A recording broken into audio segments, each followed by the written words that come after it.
sebenarnya lebih ke arah ekspektasi kita ke anak muda kalau bicara soal keterlibatan politik tuh kayak apa gitu. Itu dulu sih. Apakah kita berharap anak muda ini harus intens banget kayak kita yang emang kerjanya di politik ini kan emang tiap hari mikirin itu. Atau justru mereka ini terlalu diekspektasikan tinggi. Exactly, jangan-jangan ekspektasinya ketinggian gitu loh untuk anak muda. Podcast Orang Dalam. Halo Sobat Pinter Politik, hari ini kita kedatangan tamu spesial yakni Dara Nasution, seorang politisi muda. Dara ini memiliki rekam jejak karir yang menarik ya, lulus S1 di Ilmu Komunikasi Universitas Indonesia sebagai lulusan terbaik pada tahun 2017. Kemudian masuk ke PSI sebagai juru bicara, keluar dari PSI, lanjut S2 di Oxford University, mengambil studi kebijakan publik. Kemudian bekerja di Meta, salah satu perusahaan terbesar di dunia, dan sekarang kembali ke Indonesia untuk menjadi seorang politisi muda. Ini ada satu pertanyaan yang cukup genit, Mbak Dara, dari warganet ya.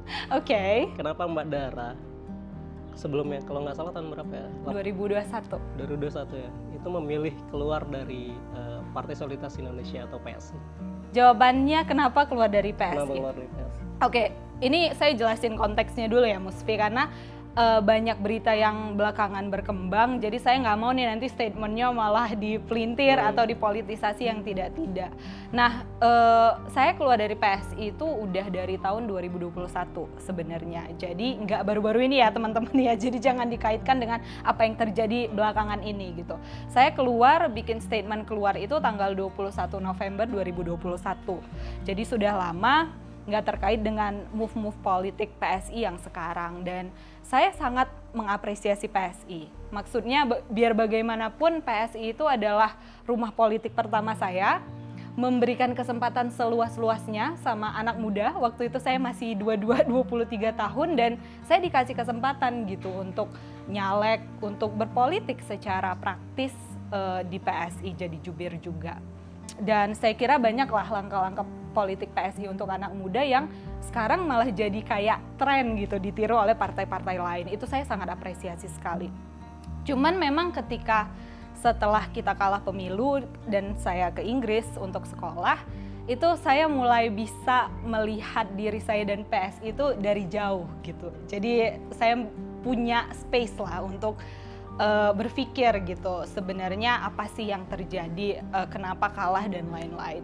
Dan di situ, di titik itu ketika saya berada di Inggris, saya merasa bahwa pada akhirnya di satu momen saya dan PSI itu grow apart aja.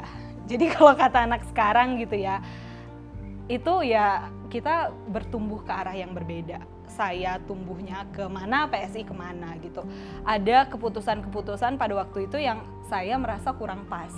Misalnya suksesi antara pemimpin dan kepengurusan gitu, saya kurang pas dengan hal itu. Tapi mungkin secara organisasi itu yang baik gitu, jadi nggak apa-apa juga gitu. Dan saya merasa ya wajar aja perbedaan pilihan-pilihan politik, dan ketika akhirnya itu terjadi ya saya memutuskan untuk tidak lagi di PSI dan memutuskan untuk ya udah mencari pekerjaan profesional, akhirnya ke Meta gitu.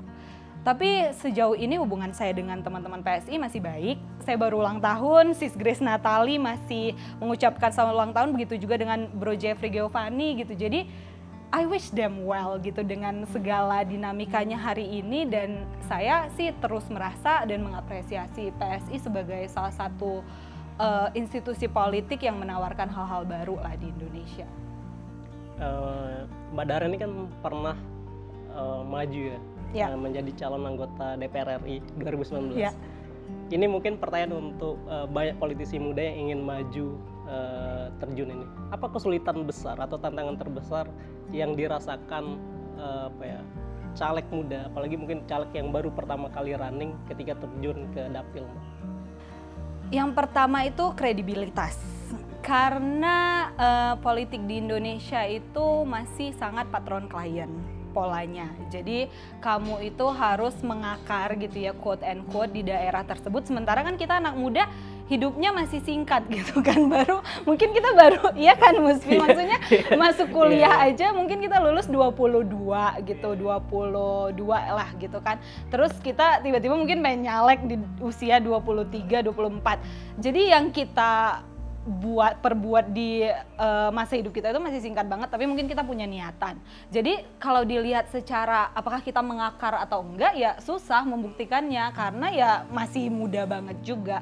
Jadi itu sih bagaimana ketika kita turun ke masyarakat, kadang-kadang orang itu merasa, lo siapa sih? Kalau saya tuh dulu waktu 2019 sering ditanya, karena kan tiba-tiba atribut kampanye cukup banyak gitu, orang selalu nanya, Dara ini anak siapa sih gitu. Jadi either kamu nggak dianggap serius atau mereka tuh cari ini tuh anak siapa sampai bisa jadi maju dan punya full fledged candidacy lah gitu. Jadi itu sih yang kesulitan terbesarnya. Yang kedua mungkin ya ini kesulitan semua caleg, nggak cuma yang muda, ya pendanaan gitu. Kita tahu bahwa untuk jadi candidates di Indonesia, apalagi kalau levelnya RI, 10 kota kabupaten, saya dulu ya di Sumut 3, iya 10 kota kabupaten, can you imagine that? Jadi itu mahal banget, hanya untuk ketemu warga aja itu udah cukup costly gitu. Jadi itu sih yang harus jadi tantangan, tapi memang ada cara-caranya, misalnya kita bisa fundraising gitu kan, terus ya bagaimana menghemat biaya untuk kampanye. Saya waktu itu dari 2019 memang udah banyak menggunakan teknologi sosial media, jadi ya memang cukup menghemat lah gitu biaya-biaya kampanyenya. Dari pengalaman Mbak Dara maju di 2019, Mbak Dara percaya nggak kalau politik uang itu bisa dihilangkan?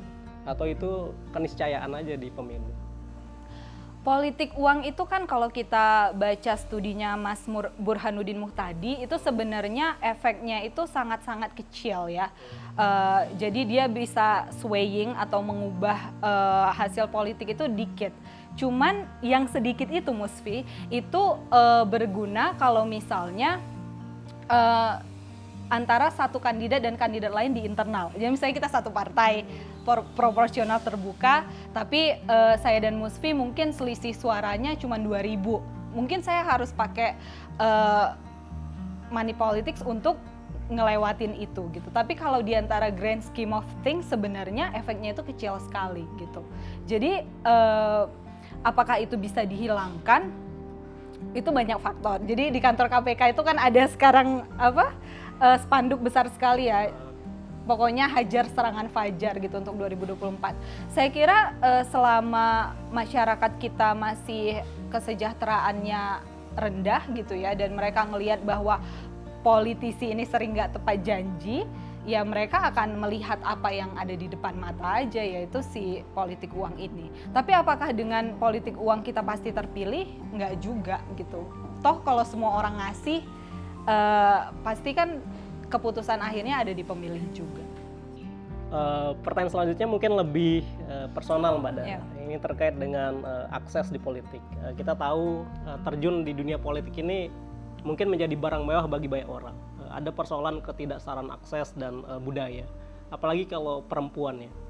Misalnya aja di Indonesia, kita harus akui juga secara budaya perempuan ini banyak sekali dititik beratkan untuk mengasuh anak, mengurus dapur, dan persoalan rumah tangga lainnya. Ini kemudian menjadi persoalan serius karena bagaimana perempuan bisa membangun karir politiknya yang sama dengan laki-laki jika dia ini dititik beratkan untuk mengelola persoalan-persoalan rumah tangga tersebut. Bagaimana Mbak Dara melihat itu, dan apakah Mbak Dara juga merasakan itu? Kalau merasakan karena belum berumah tangga mungkin belum gitu, tapi apa yang Musfi sampaikan itu sebenarnya ya gambaran karir perempuan di politik dan juga di dunia profesional lainnya gitu. Bagaimana beban ganda perempuan harus juga menjaga anak dan lain-lain, tapi juga dia punya karir yang mungkin aspirasinya di situ. Nah, kalau saya sih merasa antara karir dan beban reproduksi ini karir politik ya, kita harus sepakat dua hal dulu Musfi. Yang pertama adalah apakah kita sebagai masyarakat Indonesia sepakat bahwa keterwakilan perempuan di politik itu akan bermanfaat untuk bangsa ini.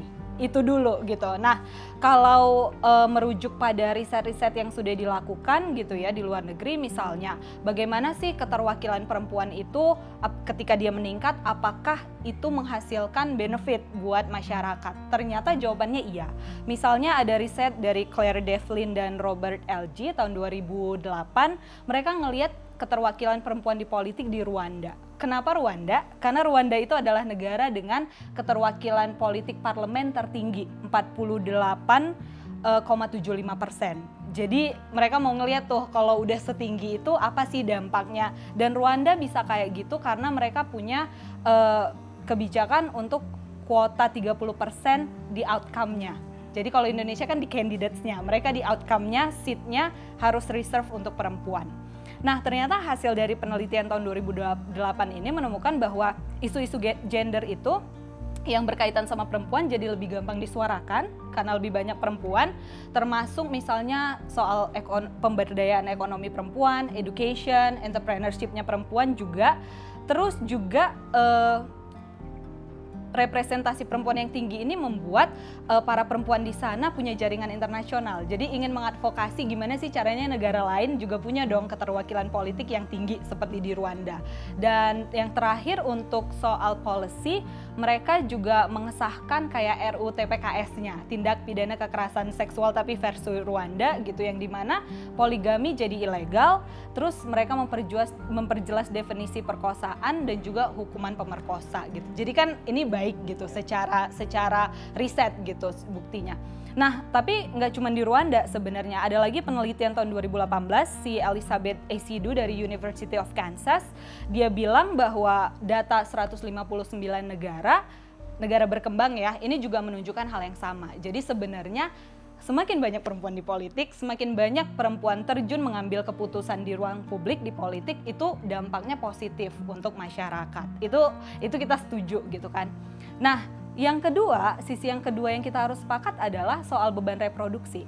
Jadi, apakah kita sebagai satu masyarakat Indonesia itu kita merasa tingkat fertilitas atau populasi yang stabil itu bermanfaat nggak untuk kita? Iya kan? Apakah kita oke dengan penurunan populasi? Kalau misalnya perempuan pada akhirnya ya menolak untuk nggak mau punya anak lagi karena terlalu banyak beban di sana sini gitu, itu kan bisa hindering efek juga. Nah, apakah kita sebagai society merasa fertilitas yang stabil itu penting?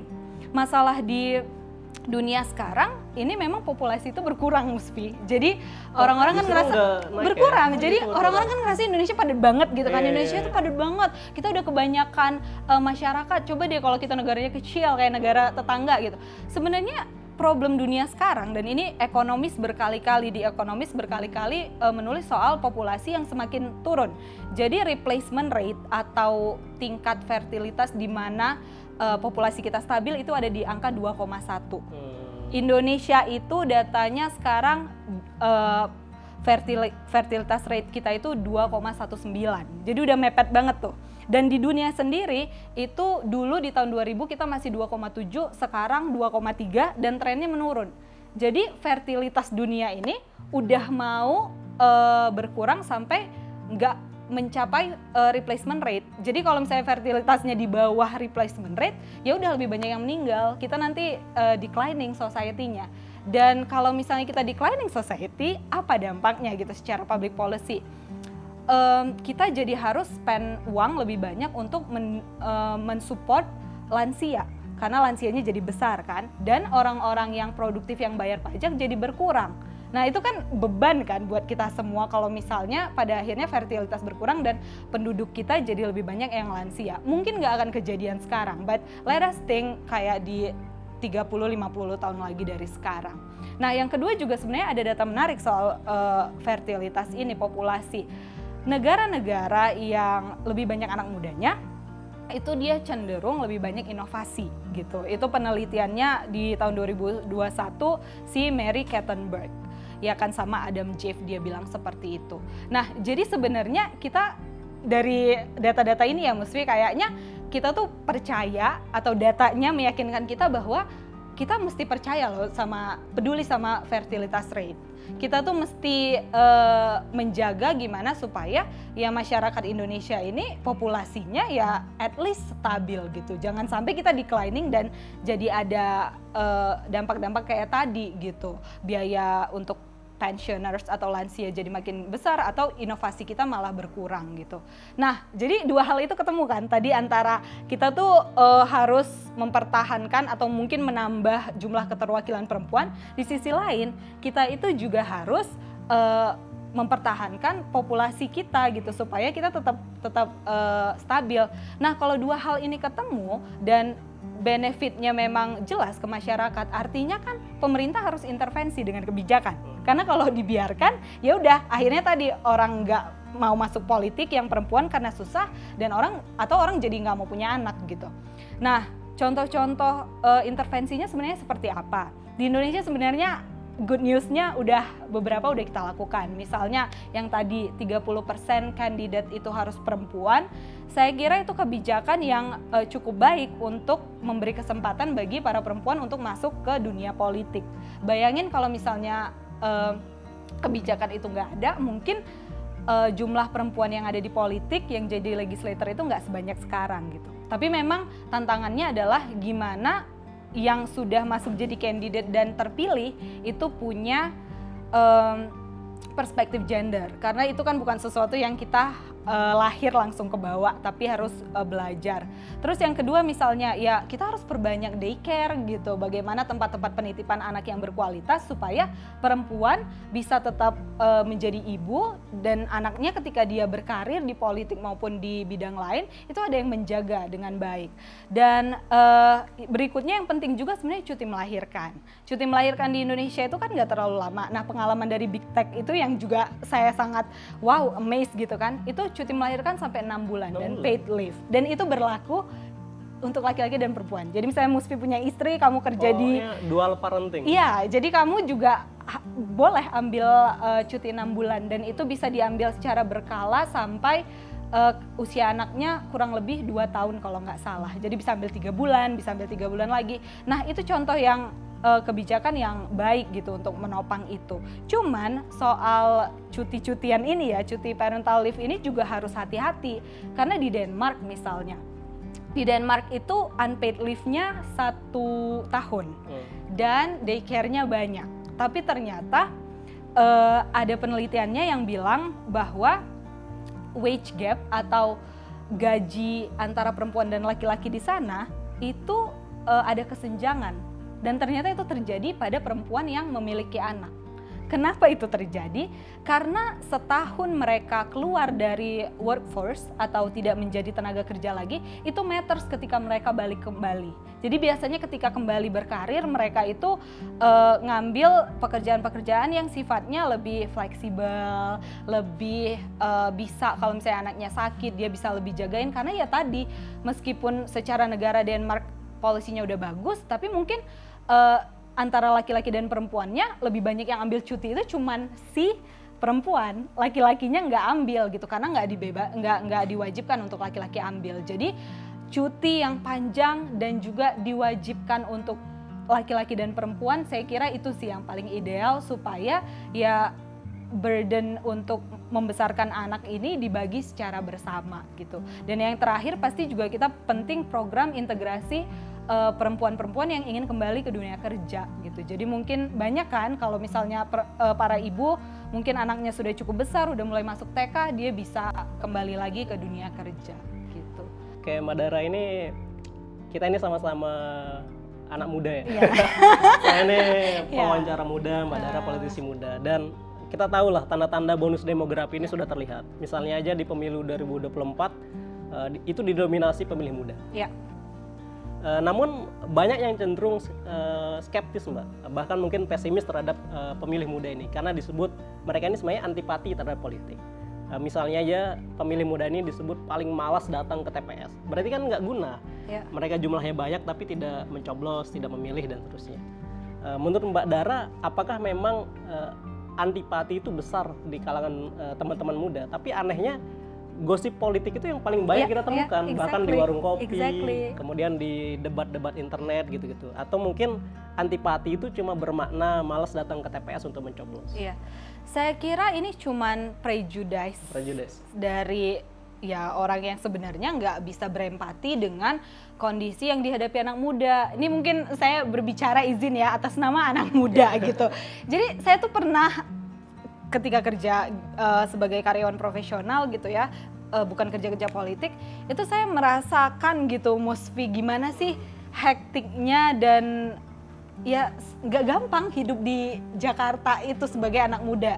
Yang pertama gitu, kamu misalnya let's say digaji gitu ya UMR atau yang beruntung mungkin beberapa kali UMR, dan ketika kamu mencari kos-kosan misalnya, kos-kosan di Jakarta itu dikit banget yang punya jendela. Oh iya? Iya, jadi itu teman-teman di sini mungkin ini. Ngerasain nggak, Pit? Ngerasain kan? Ngerasain ya? Itu sampai ada artikelnya di jurnal tuh bagus banget. Mereka bikin ini mendata di Mami Kos gitu ya, berapa sih kosan yang ada jendela. Jadi ternyata itu mahal banget, teman-teman harus ngeluarin kayak mungkin 5 jutaan untuk yang ada jendelanya. Jadi even akses terhadap itu sunshine gitu ya, itu tuh barang mahal di Jakarta gitu. Kalaupun kita beruntung punya jendela, ketika kita buka tadi polusi gitu kan, jadi it's another problem. Kita mau kemana-mana macet, transportasinya nggak terlalu bagus, harus desak-desakan.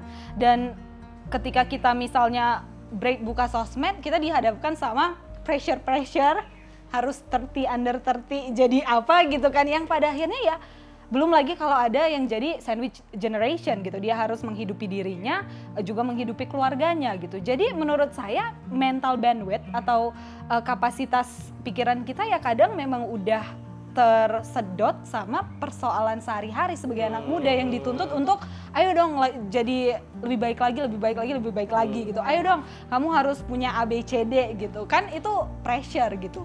Ada orang-orang yang ngerasa ya udah gue nggak mau kayak gitu, gue nggak harus ngikutin harus punya ini itu. Tapi kan most of anak muda sekarang gitu ya ngerasa ya gue harus mencapai ini itu, dan pada akhirnya mungkin ya persoalan politik itu get squeezed into yang kayak mungkin the bottom of priority gitu. Dan nggak bisa disalahin juga karena kan kita udah bayar pajak. Saya bayar pajak loh gitu kan, dan ketika bayar pajak tuh di Indonesia itu Musfi, ini kalau kamu kerja di MNC gitu ya, itu bakal kayak ngebandingin pajak di negara lo berapa sih. Indonesia tuh pajaknya tinggi ya teman-teman, pajak penghasilan gitu 30-35% gitu. Bayangin kamu udah diambil segitu setiap bulan, and then kamu ngelihat improvement juga jarang-jarang kurang gitu, dan hidupmu udah sibuk dengan persoalan yang tadi. Jadi sih saya ngerasa harusnya ya anak-anak muda itu bukan antipati, tapi udah terlalu banyak aja persoalan hidup yang menyita perhatiannya gitu, dan di sisi lain udah bayar pajak, jadi kan ekspektasinya kan lo udah gue bayar gitu, harusnya ya gue bisa mendelegasikan itu ke pejabat-pejabat yang gue bayar ini, dan itu valid logic gitu, as long as mereka memang ya nggak apatis dalam arti yang nggak peduli sama sekali gitu ya. Pas ketika pemilihan 5 tahun sekali itu at least ya mereka pergi ke TPS dan ikut mempertimbangkan lah siapa yang dipilih gitu. Jadi sebenarnya lebih ke arah ekspektasi kita ke anak muda kalau bicara soal keterlibatan politik itu kayak apa gitu. Itu dulu sih. Apakah kita berharap anak muda ini harus intens banget kayak kita yang emang kerjanya di politik ini kan emang tiap hari mikirin itu, atau justru mereka terlalu diekspektasikan tinggi. Exactly, jangan-jangan ekspektasinya ketinggian gitu loh untuk anak muda gitu. Emang untuk generasi di atas kita ekspektasinya apa gitu. Jangan ekspektasi ke anak muda aja, karena I'm a bit tired of this movie.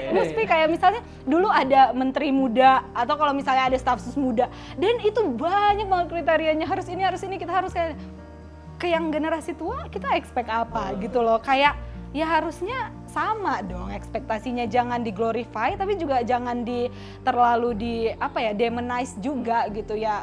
Ya yang fair aja gitu ya, as long anak mudanya misalnya dia peduli punya partisipasi politik, dan BTW golput itu juga ya pilihan gitu ya. Ya sudah gitu, nggak usah juga terlalu harus dituntut 24 jam per 7 mikirin situasi politik. Nggak semua orang aja punya bandwidth untuk itu gitu. Ini mungkin pertanyaan terakhir Mbak Dara sebelum kita ke pertanyaan yang happy ya, yang seru-seru gitu. Oke. Sejauh ini menjadi seorang politisi, apa pengalaman yang paling seorang Dara Nasution rasakan? Ketika yang paling berkesan? Berkesannya itu sebenarnya ketika kita ke grassroots, turun ke dapil. Buat saya itu benar-benar yang bikin, mungkin saat ini saya masih ada di politik tuh because perasaan-perasaan itu.